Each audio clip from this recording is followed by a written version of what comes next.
This is the Good Neighbor Podcast, the place where local businesses and neighbors come together. Here's your host, Scott Howell. Hello, good neighbors. Welcome to the Good Neighbor Podcast, brought to you by the Friends and Neighbors Group of the Greater Chattanooga Area Region. My name is Scott Howell, and I'm your host for the day. You know, the purpose of the Good Neighbor Podcast, a lot of people ask me, what is the reason for this? Well, we desire to bring awareness to the residents who live in our communities, regarding locally owned and or operated businesses in the whole Chattanooga region, from Cleveland to Dalton, from Jasper to Benton, and all the surrounding areas too. There's a lot of little communities even outside of those areas, but we want to bring an awareness to those people. Small local businesses are the backbone of our communities, and they really need our support. And every local business has a story to tell, and we just want to help them shout it from the rooftops.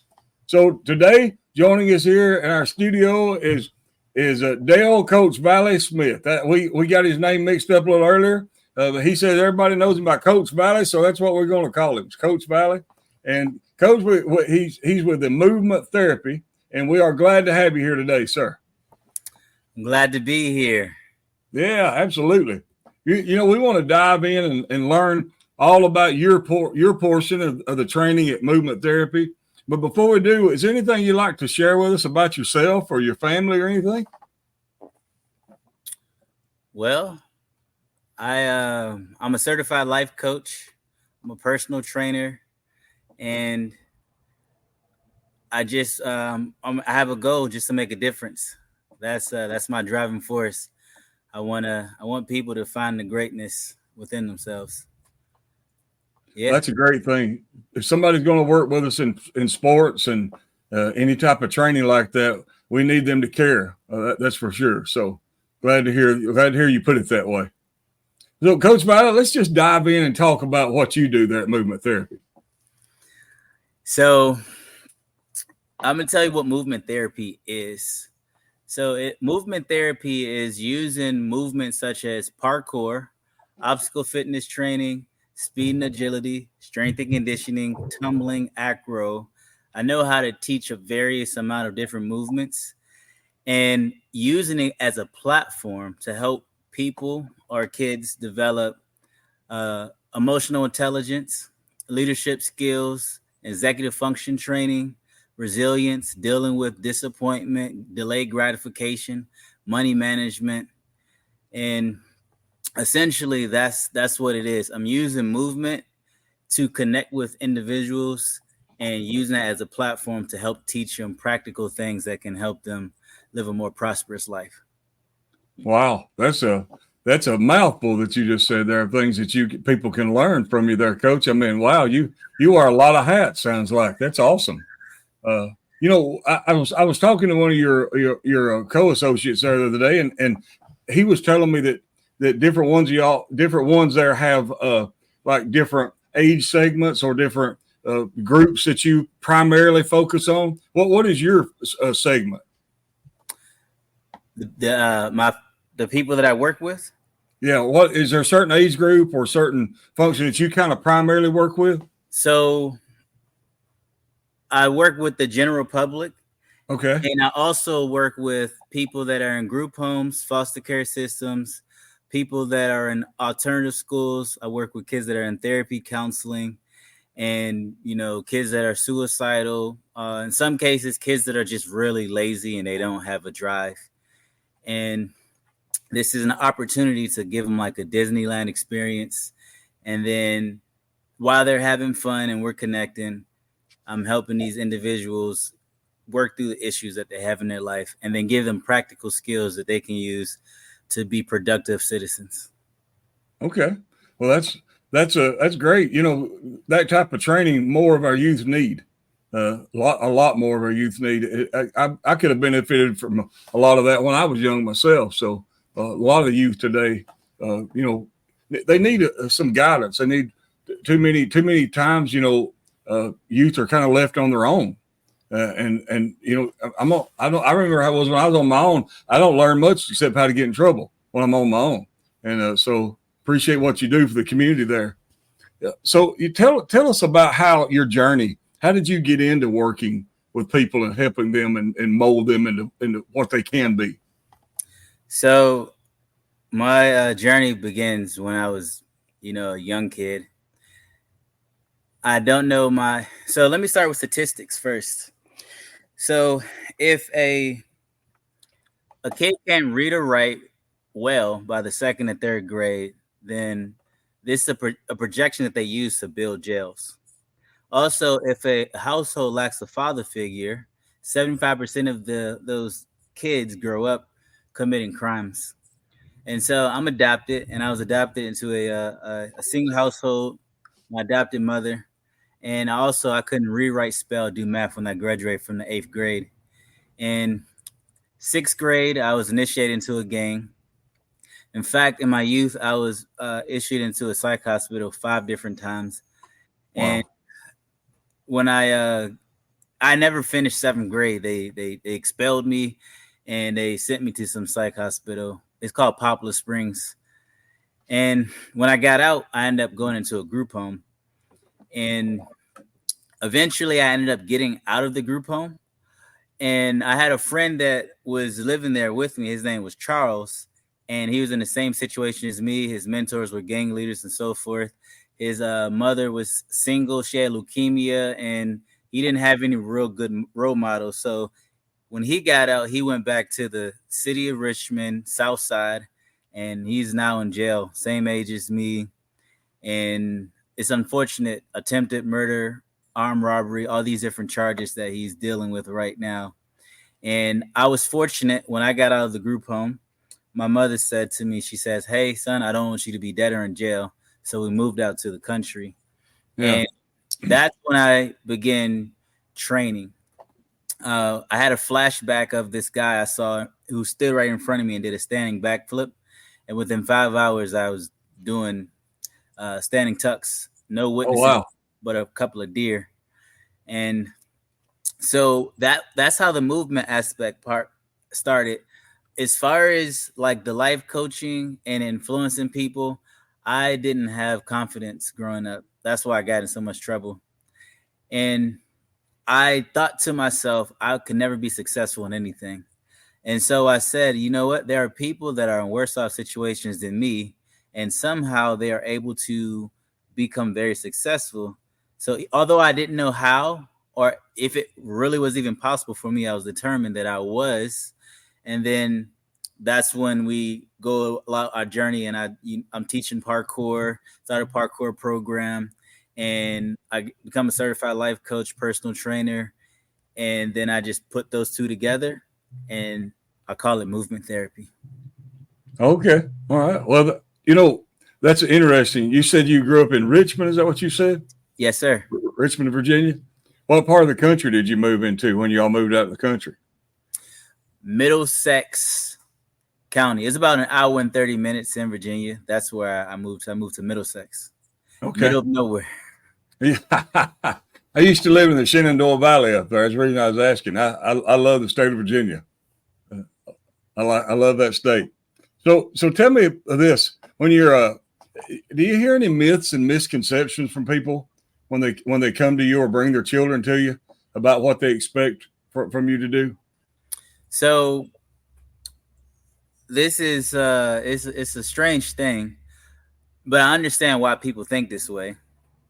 So they think that parkour is a dangerous sport, but it's just a sport that there's risk, just like any other sport. When I played football, I dislocated both my shoulders about 30 times. When I ran track, I was my hamstrings and my quads pulled so many muscles just running. And parkour, that was one of the sports that I really didn't get hurt in. And here's the reason why.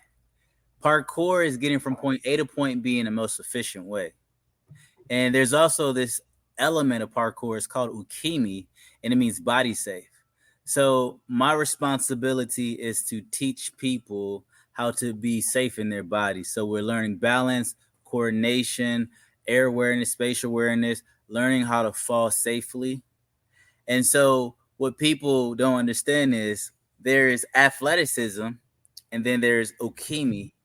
And so my job is to merge it together. So Okay. anybody can do parkour. I have clients from ages 30 all the way to 68 years old, and they are proficient in their movement. So anyone can train you. If you can, I tell people, if you can take one step out in front of you, then you can do parkour, because that is parkour. Spell that word parkour for us. There might be people out there that don't know what it is. Maybe they can Google it. Parkour. Okay. So if you don't know what he's talking about, Google it or look it up on YouTube or something, and you'll see some good examples of it. I think it's pretty amazing. I've seen people that, did parkour and just, it was amazing just to watch them. And there's one particular person that's on my news feed a lot that she does parkour. And so it's pretty cool. So tell me, you've already kind of talked to me about the life challenges that you've had and how, you came through those. And you're definitely better and stronger for what we can tell, the way that you're helping other people. So tell us a little bit about what you do for fun when you're not training people. What do you like to do, Coach? So one of the things that I enjoy doing is learning about how the brain works, learning, anything really that I can learn. But as far as hobbies go, I like to train parkour, and I do tag professionally as a sport. In fact, it's called World Chase Tag. My team is Hollywood Free Runners. And Okay. I made maybe about 3 weeks ago, they won the world's competition. And so what it is it's a 40 by 40 arena with bars and platforms everywhere. I'm talking like this narrow, and people are shooting through, keeping speed, and you got 20 seconds to catch your opponent. So, and my team is placed like number 1, number 2 in the nations for the last 4 years. And we went out and we did international competition, and we didn't come on top. But this year we beat every nation: Chinese, Japanese, African. The Israel had a team out there. Paris. But Hollywood Free Runners came out on top. Awesome, man. Well, congratulations. But besides all of that, I'm really a family man. I enjoy playing with my 5-year-old, and also I have a 1-month-year-old, and spending time with my wife. It's these things are very important to me. Absolutely. Well, if there was one thing that you wish our listeners could know about your business, but they probably wouldn't know unless you told them, and you'd like to shout it from the rooftop here today, Coach, what would that be? I would say that for me, the most important thing that I want people to know about what I do in my business is I can travel. I want to travel, and I can work with teams. I go to different schools, and the second thing that I would want to scream is I genuinely want to help. That's important to me. I genuinely want to see change. I want the youth to have resilience and perseverance. And I desire that older people that think that they're out of commission, that to understand that they too can progress, not just physically, but also spiritually, psychologically, emotionally, that they can progress too. And if you can help one child get out of a bad situation, a life of crime, where he's probably going to wind up in prison and possibly have to spend the rest of his life. If you can save one young person from that result in their life, it's worth all the effort you put into it. Absolutely. Most definitely. Well, hey, give our list, just take a few moments here and give our listeners the different ways they can contact you or find out more about what you offer, whether it be online or offline. So I want to start with my nonprofit. Yeah. It's called villagehelp.org. You can go there, and I really want to push a response. I want people to donate. Really, that's how you can donate and give, so that these families can be sponsored. Not only do I do the movement therapy, but I also have a family restoration program where I enter into the homes, and I am servicing the people, and I have a lot of really good testimonials. if you want to do the movement therapy, I am in Cleveland, Tennessee. You can go to my personal Instagram account. It's Zion_Ninja. You can contact me like that. If you want, you can go to the Facebook page, Movement Therapy on Facebook, and you can contact me through that. And that's how you can reach me. All right. Well, Coach, it was a pleasure getting to know you here today, sir.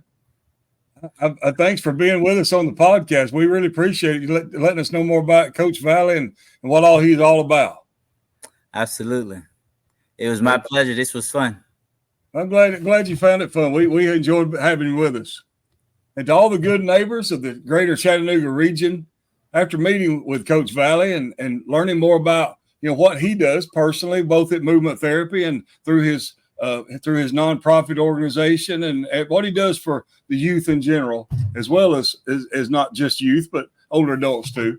I know that he hopes you'll take a moment, consider all he has to offer and remember him when you need and want these services that he provides.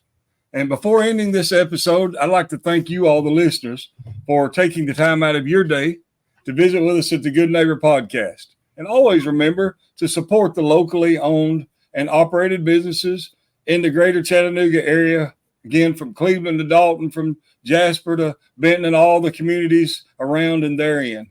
This is Scott Howell of the Friends and Neighbors Group. Everyone go out and make this a remarkable day. Thank you for listening to the Good Neighbor Podcast.